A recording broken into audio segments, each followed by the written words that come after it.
হিন্দু একজন প্রার্থীকে নমিনেশন দেওয়া হয়েছে, কৃষ্ণ নন্দী, যাকে নমিনেশন দেওয়া হয়েছে তার বিরুদ্ধে অভিযোগ হচ্ছে তিনি আওয়ামী লীগের সাবেক মন্ত্রীর তিনি ঘনিষ্ঠ ছিলেন। শুধু তাই না, তার সাথে ভারতের গোয়েন্দা সংস্থারও এক ধরনের যোগাযোগ আছে বলে আমরা শুনতে পাচ্ছি। তিনি 22 বার ভারতে গেছেন বা ভারতে তিনি যেতে পারেন, আত্মীয় থাকলে যেতে পারেন, কিন্তু এই যে গোয়েন্দাদের সাথে বসা মিটিং করা সেই বিষয়টি সামনে আসছে। আমরা আওয়ামী লীগের বিচারের কথা আপনাদের মুখ থেকে শুনছি, কিন্তু আবার আওয়ামী লীগের নেতাকর্মীদের বিরুদ্ধে মামলার কথা এটা শুনেছি, কখনো জামাত দেয়নি।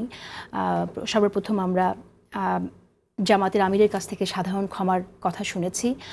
এর বাইরেও আমরা শুনি যে আওয়ামী লীগের যারা আছেন এলাকায় তাদের বাড়িতে রাতের অন্ধকারে চাল দেবার কথা, এবং আওয়ামী লীগেরই ঘনিষ্ঠ লোককে আপনাদের নমিনেশন দিতে হলো। এই আওয়ামী বিরোধিতা আসলে কি অর্থ বহন করে?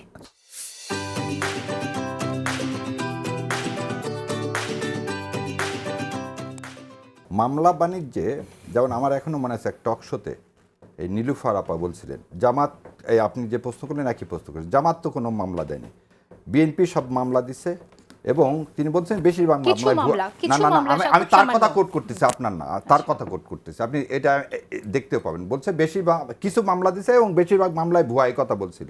তখন আমি বলছিলাম তাহলে যে মামলা দেয় সেই জানে কোনটা ভুয়া কোনটা ভুয়া না। জামাত ইসলামের কাজ মামলা দেওয়া না, জামাত ইসলাম মামলাবাজ না, মামলাবাজ হচ্ছে আওয়ামী লীগ। রাষ্ট্রের কাজ হচ্ছে কি করা, মামলা দেওয়া। পুলিশের কাজ হচ্ছে, আপা ভালো জানে, আমরা আইনের লোক, দুইটা জিনিস, একটা হচ্ছে এফআইআর থেকে মামলা হয়, আর একটা হচ্ছে আমাদের পিটিশন কেস থেকে মামলা হয়। এবং পিটিশন কেস দিবে হচ্ছে ভিকটিমের পরিবার, আর এফআইআর দিবে হচ্ছে পুলিশ। এবং আজকে একটু আগে যে বললেন ল অ্যান্ড অর্ডার সিচুয়েশন, আল্লাহর ইচ্ছায় 18 মাসে আমরা কেউ গুম হয়নি, 18 মাসে কাউকে আয়নাঘরে যেতে হয়নি। এই 18 মাসে অ্যাটলিস্ট এই সমস্ত টিভি চ্যানেলগুলোতে আমরা কথা বলতে পারতেছি প্রাণ খুলে, এবং এই যাওয়ার সময় এই ভয়টুকুন নাই যে রাস্তা থেকে আমাকে কেউ তুলে নিয়ে যাবে।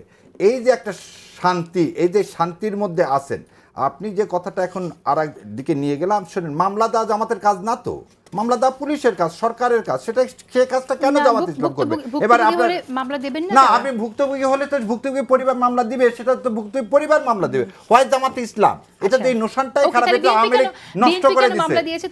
না, আমি শেষ করে দিই আপনার দ্বিতীয়টা দেখে। না, আরেকটা বলেন, আপনি শোনেন, আপনি কি জানেন কিনা জানি না, হৃদয় বিদার সন্ধির সময় দ্যাট ড্রাফটেড ওয়াজ রিটেন বা একটা অমুসলিম, এবং আলী রাজা আনহু তখন খুব করছিলেন নবী করিম সাল্লাল্লাহু আলাইহি ওয়াসাল্লামকে এখানে সাইন করেন না আপনি, কারণ নবী করিম সাল্লাল্লাহু আলাইহি ওয়াসাল্লামের নামের পরে মোস্তফা লিখছিলেন আর সাল্লাল্লাহু আলাইহি ওয়াসাল্লাম লিখছিলেন না, সেই জন্যে। কিন্তু তারপরে নবী করিম সাল্লাল্লাহু আলাইহি ওয়াসাল্লাম সাইন করছিলেন। একটা লোকের বিরুদ্ধে যদি আপনার এরকম অবজেকশন থাকে, আপনি ভোট দিয়েন না ভাই। সে লোকটা নন্দী যদি সত্যি ভারতের চর হয় আর জামাত ইসলাম ভুল করে, তাহলে আপনি তাকে ভোট দিয়েন না, ভোটের মাঝে আপনি জবাব দেন। এটা তো একটা সহজ ব্যাপার, এটা মানুষের উপর ছেড়ে দেন। যদি জামাত ইসলাম এই ভুল করে, তার ভোটেই প্রমাণ হবে জামাত ইসলাম একজন হিন্দুকে, জামাত ইসলাম তার হিন্দু শাখার প্রধানকে এইখানে দিয়ে আরেকটা জিনিস বলে, আপনারা যাই বলতেছে আমরা ভারতের চর বলে না, ভারতের চর কে সেটা আমরা সবাই জানি। একটা জিনিস আপনাকে, এই যে হিন্দু এবং মুসলমান এই বিভেদ করা যাবে না, আমরা সবাই বাংলাদেশ, এবং এই বিভেদের রাজনীতি থেকে সরে আসতে হবে। আমাদের হিন্দু ভাইরাও কিন্তু এই 36শে জুলাই জীবন দিছে, তাহলে কি আপনি বলবেন সব হিন্দুরা আওয়ামী লীগ করে? না, হিন্দুরা গয়েশ্বর রায় চৌধুরী বিএনপি করে না কেন? তার মেয়ে রাস্তায় যায়নি, তার ছেলের বউ যায়নি। তো ওইভাবে এইভাবে হিন্দু আইডিওলজিটাকে এইভাবে ইউজ করাটা, এটা এই ন্যারেটিভটা খুবই খারাপ। আমরা সবাই মানুষ, এবং আমরা সবাই ইসলামী রাজনীতি করলে আপনারা হিন্দু প্রার্থী দিয়েছেন, এটাকে স্বাগত জানানো উচিত। দুটি প্রসঙ্গ এখানে আসছে, যেহেতু প্রসঙ্গটা এসেছে আমি একটু প্রশ্নই করি। অনেকেই বলছে যে এখন তাহলে আপনারা তো ইসলাম শাসন কায়েম করার কথাই বলছেন, সেই জায়গা থেকে তাহলে যে হিন্দু প্রার্থী তিনি কি হরে কৃষ্ণ হরে বল দাড়িপাল্লা টেনে তোল সেই স্লোগান নিয়ে তিনি ক্যাম্পেইন করবেন কিনা বা ঝাঁপিয়ে পড়বেন কিনা? ভেরি ইন্টারেস্টিং ব্যাপার। তিনি কিভাবে ক্যাম্পেইন করবেন, একটা জিনিস আপনাকে বলি, আপনি দুইটা জিনিস আমাকে উভয় সংকটে ফেলে দিলেন। যখন নিবন্ধনের জন্য আমার দলের গঠনতন্ত্র জমা দিলাম, তখন বললো তোমার মহিলা শাখা লাগবে, তোমার অন্য ধর্মাবলম্বীকে অ্যাড করতে হবে। কি জন্যে? এটা ইনক্লুসিভ, না হলে তুমি এদেশে রাজনীতি করতে পারবে না। আচ্ছা ঠিক আছে, আমি তখন অতীত ঘেটে টেটে দেখলাম যে ওমর রাদিয়াল্লাহু আনহুর সময়ও 4-5 জন, খলিফার সময়ও 4-5 জন যারা রাজস্ব আদায় করতো, প্রধান বিধর্মীরা ছিলেন। আমি এখন আমার কি জামাত ইসলাম কি বিধর্মী শাখা বলবো না, কিন্তু জামাত ইসলাম অন্য ধর্ম, যেটা আমার কনস্টিটিউশন কি করছে, সম্মান দিছে। তা আমি এই কনস্টিটিউশন সম্মান করেই বাংলাদেশকে ধারণ করছি। তাহলে ওই লোকটাকে যে নিছি, উনি ওনার স্ট্র্যাটেজি ঠিক করবে। দাড়িপাল্লা মানেটা কি? দাড়িপাল্লাটা এই সিম্বল কি? ন্যায় বিচার। সেই ন্যায় বিচার কি হিন্দুর জন্য আলাদা, মুসলমানের জন্য আলাদা?